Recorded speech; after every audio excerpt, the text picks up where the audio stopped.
You said the future of work is chaos, and when I first read about this, I thought, well, the presence of work there's already enough chaos, isn't it?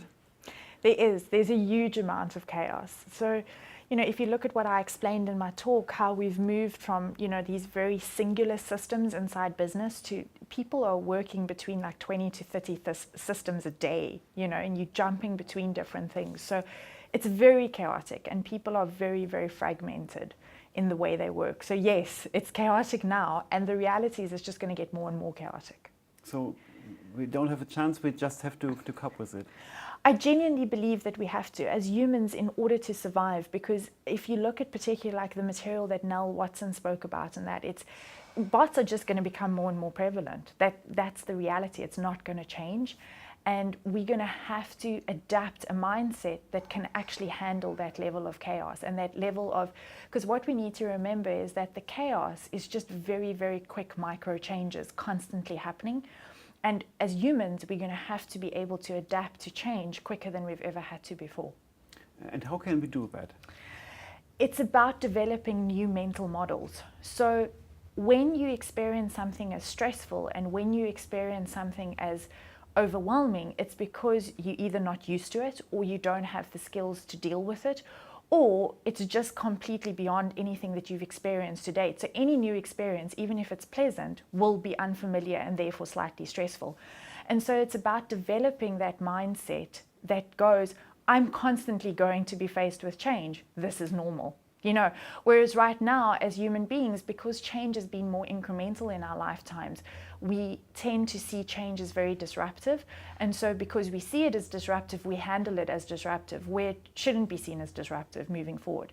Change is constant, it's there, it's normal. Yeah, this means we have to learn new things, and also we have to teach the next generation completely new skills. Yeah, yes. Exactly. So what you're going to start seeing, for example, is like small things like people growing up in one place and growing old and dying there. Like that's not happening anymore. You know what I mean? So just by default of how the world is moving and changing, people are learning those skills, but we're going to have to learn them quicker, and they're actually going to have to actively be taught, Yes, another thing you said was we have to be more human again, and how can we do that? So if you look at the presentation that I gave this morning, there's two key things that differentiate machines from humans, okay? And that's creativity and critical thinking. And within each of those, there's particular skills like empathy, active listening, question and query design. It's about learning those skills. So exactly how you learn how to budget, or how you learn how to do a sport, or how you learn to play the piano.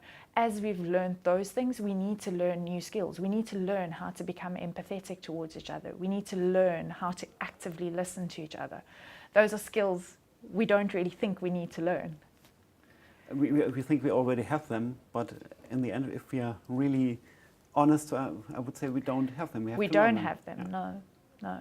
But in the end, that's a good thing, because bots can do the bad thing, and we can focus on what we as humans really can do. Yeah, and that's what really excites me about these bots merging into our world. It means that, if I'm very honest, if I look at my working day right now, it's full of stuff that I really actually don't want to be doing. I don't want to be managing my calendar. I don't want to be managing my tasks, deciding what's priority and that. A bot can be doing that, and a bot should be doing that well. You know what I mean? Yeah. So it excites me that that's the future that we're looking at, and that I can focus on these things, and that I can start getting my teams inside the company to focus on these skills. So you're not worried about bots taking over control and controlling your life? I'm honestly not worried about that, no, because if you look at evolution and how evolution has happened, any environment, okay, where that type of like something new is introduced and two things have to live alongside each other, there is going to be conflict. Like, you can't deny the conflict. It's not like we're heading into utopia, yeah. There is going to be conflict. But that conflict is necessary, because the conflict is what gets people to that place of equilibrium where you decide this is how you're going to live and this is how you're going to live and work alongside each other. And so we're going to go through those transitions together with machines, but it's going to happen. Yeah. It's going to happen. And you also said we as humans need to accelerate and to get more speed. So I think that's another challenge for us. Hugely, human. yeah. And again, if you think about it, that's a mindset. Being able to move at speed is also a mindset, because we in that like 9 to 5 working day mode, very much so. And as soon as our boundaries are pressed outside of that, then we start freaking out and we go, this is stressful, this is, you know what I mean? But the reality is that it's only stressful because you saw it in a certain way to start with. Human beings are incredibly tenacious, incredibly adaptable, and we can adapt and we can change if we choose to do it and if we're willing to. Yeah. Which trends do you see emerging for 2017 and maybe even beyond? Trends related to work specifically? Yeah.